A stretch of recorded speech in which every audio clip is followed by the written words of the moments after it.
Okay.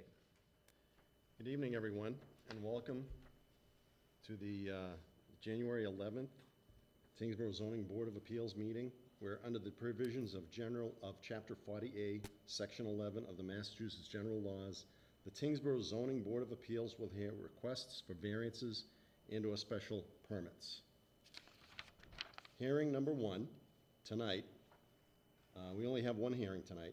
The first one is 75 Groton Road, map 3, parcel 30B-0.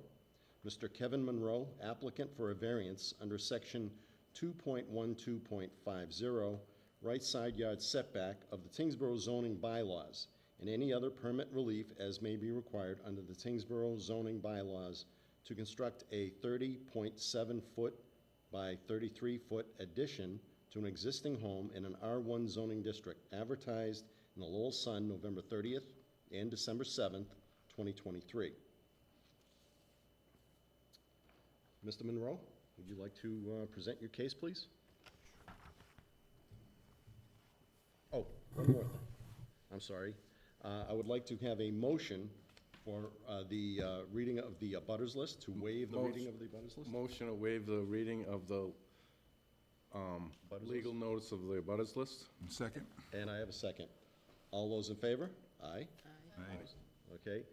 Anybody that is in dissension of reading that motion, of reading the abutters list? I see none. Let's continue with Mr. Monroe's presentation. Thank you. My name's Kevin Monroe, 75 Groton Road, and back in November, I submitted a application, and actually in November, I had a hearing with the Conservation Commission, so they did have some recommendations, and I don't know if that's part of my package that you guys all got a chance to see. Okay. So they did have some stipulations about it that will be included when I continue with plans. So I have packages that you guys all had a chance to take a look at, and it's basically to add a large garage with a mudroom connecting it to the main house. And if you had any questions, or I don't know how you normally do this, you want me to flip through the slides, or? Oh, yeah, just show us what you have for a layout, and what your intentions are. We have all of our packages complete. Okay. Yep. Well, the first slide 3 was basically just an inlay of the surveying that was done by Jeff Hannaford, and it shows a lot of the detail. I'm looking to encroach on the 30-foot offset by 9 feet, so the closest I'd get would be 20 foot to the side property. And in one of the things, when I was talking to Jeff, he was really good at helping me put this stuff together. He had some the 3 questions that answered item 9 on the application, and basically the overview of the answer to those questions are, the reason I have to put it there, because on the other side of my house, basically 5 feet away from the exit from my basement is essentially a cliff that drops off into the wetlands. So certainly couldn't go there without quite a bit of fill and other work. So the really only place that the property allows to put any kind of garage or addition is on the side where I show it. And the plan, I kind of show some of the neighborhood houses on slide 5, and in slide 7, it kind of shows something I had put together to show really what I envision it looking like. A pretty simple double-car garage, and it would be a little deeper than a regular garage because I, plan on using it to for storage and work area. It's only going to be single story, and there's not going to be any change to the elevation or anything. It really doesn't even require much fill. The stipulation that the Conservation Commission was to make sure I put either riprap around the outside or put in gutters, and then any of the material that comes out of the ground or any construction material doesn't cross over that 100-foot offset, which is fine because I have a septic tank in my front lawn, so they can't put anything there anyway, or they're gonna fall into a septic tank. So,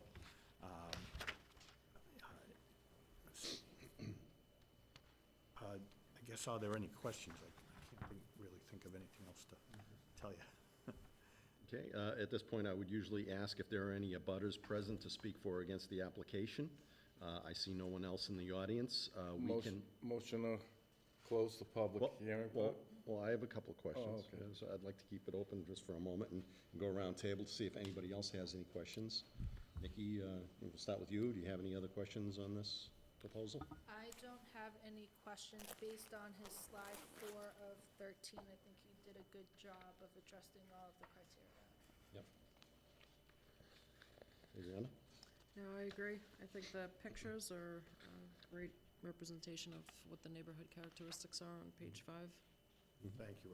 Pam was certainly helping, Emily and Jeff, all three of them were very helpful. I also like the detailed set of plans that you offered, and along with the proposed present and the concept. This is one of the better packages that we've seen in a long, long time, so I gotta commend you on that. I think the lot actually looks like it was laid out for this particular addition early on because of the levelness of the lot to the right of the house. It looks like it was almost made for it. So, in keeping with the neighborhood, in keeping away from the wetland setbacks, and that is one of the main criteria. The three main criteria is the proximity to wetlands, soil composition, and topography, which just covers like 2 out of the 3, I would imagine. Sean? Yeah, no, everything looks pretty straightforward, looks good. Makes sense to put it where it's gonna go because it's like a 20-foot drop off on the other side, so, yeah, I'm good with everything. Awesome. Doug? Yep. Okay. Would you like a motion to close the public portion? Well, the only other thing I'd mention, and maybe it's not clear enough, maybe it's a detail that's not necessary. I wanna make sure that there's access to my backyard, because that's where my well is. So, I put in the closest I would be, it may be less than that, because my interest is getting to the backyard as well. So you're gonna need a well rig to pull your pump if the pump goes out, right? So you're gonna have to get a well crane or whatever to pull your pump. You have Well, that's why I wanna leave enough room to the side of the garage so you can get around it. the open space, yep. Yep. Yep, it's kind of, in the photographs that I put together, you can kind of see that they're, you can kind of see a corner of my truck where I did the overlay, but there's enough space to get around there with a truck and. And there's no intention of any living space. I see that at the peak. There's no living space in this one. No. Okay. I actually envision it pretty much being almost unfinished in the inside. It's just gonna be for work area and storing cars. Okay, Doug, would you like to entertain a motion to close the public portion? Entertain a motion to close the public portion. Do I have a second? Second? All those in favor, please signify by saying aye. Aye. Opposed? No, no opposed. At this point, can you please read the comments into the record for the Yes. various departments? Yep. Comments from Conservation Department. The Conservation Department has issued the applicant an approved commission determination. No adverse comments or concerns at this time.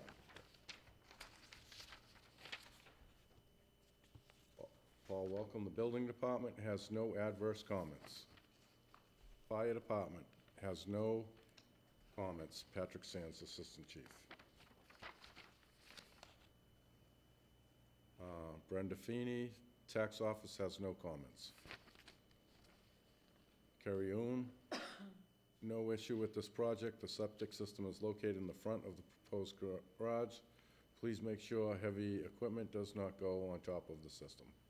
Applicant may want to fence off the system. And then Sewer Department, Kathy Care. This parcel is not connected to sewer, no comments. Okay, at this moment in time, I'd like to entertain a motion to close the portion and entertain a motion for a vote. So Does moved. anybody want to have a motion for a vote for either for or against this proposal?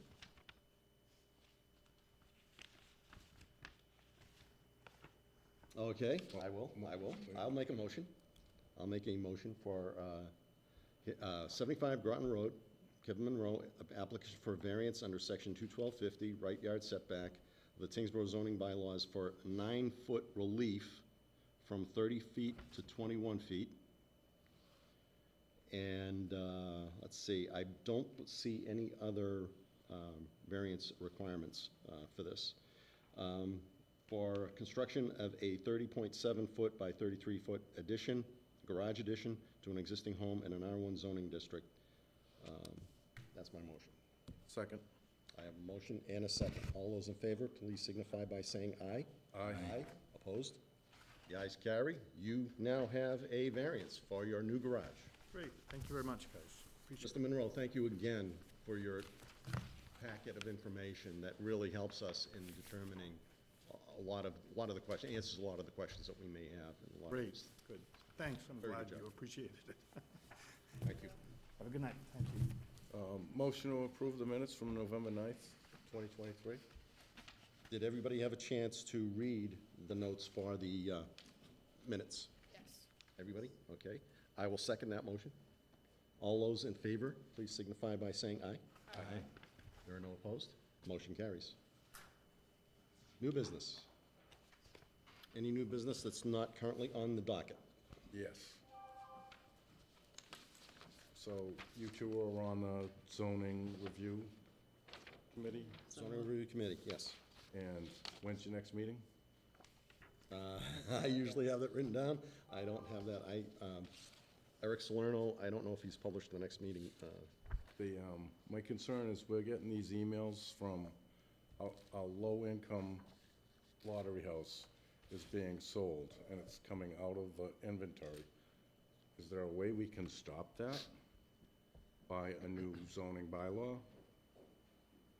So what's you guys get the same emails.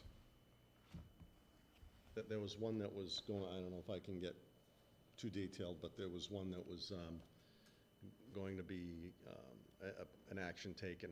Yeah. A foreclosure, whatever. Yep. And, but we won't mention any Right. names or location Exactly. or anything like that. Generally speaking, as far as I understand, is that that has to go through the court system first. Yep. Tingsborough will generally not purchase a particular property to stay in. Isn't what I'm getting at. You know how we have to maintain the percentage? Oh, the inclusionary zoning bylaws, Yes, the inclusionary zoning bylaws. We're losing inventory every time one of these incidents happens. Okay, well, you gotta, So, you gotta take that case-by-case basis. On the latest development that's going on the Yes, northerly side yep. of Tingsborough, we have, I believe, 16 16. affordable, 16 16 affordable units. units that are actually being built right now. They're being Mhm. framed out. So that's going to cover a little bit more than the 10% of the 100 units that are in Yes. that development. We do have an inclusionary zoning bylaw that this committee was a champion of back early on when 40Bs were rampant. And we've reached our 11.5%. Correct me if I'm wrong, I may not be exactly correct, but that's where we stand right now. So everything that we do, including the zoning review committee, is addressing those concerns, especially in light of the MBTA communities law that will have to become voted on by town meeting, and it will have to be in effect by December of 2024. Right now, our proposal is, I believe it's being submitted, or if it hasn't already been submitted, it will be submitted shortly to the Attorney General's office. But that has been accommodated with the MBTA. So we have an inclusionary aspect with the MBTA communities law, and we have an inclusionary aspect with 40Bs. However, when one comes off the books, that brings up a good point. Right. You must have, I'm gonna say, a little bit of a buffer percentage to accommodate units that may come off the books due to sales. Generally, when a unit comes up for sale, the regulatory agencies readily find someone else that will meet the criteria to take over. This particular case, I don't know how it's gonna play out, Right. since it's a legal issue. It's not just a sale that someone wants Ones to in move. the past, similar situation, I can see have it. come off the inventory, Oh, exactly. so. Not If- all foreclosures, though, and. No, it's- no, Yeah, and absolutely. typically, But one that I know, they end up in a short sale before Yeah. it gets to that point and Yeah. then maintain, because the bank also does not want to deal with it. So Right. I wouldn't, it's not a guarantee that this is going to come off the inventory. Well, either way, I could see it going either way. The other rule is that if they end up going, offering it to the town and they can't find a buyer for an affordable, it can go to market rate. However, that difference of the market rate versus the affordable rate that they purchased that has to be sent back to the town.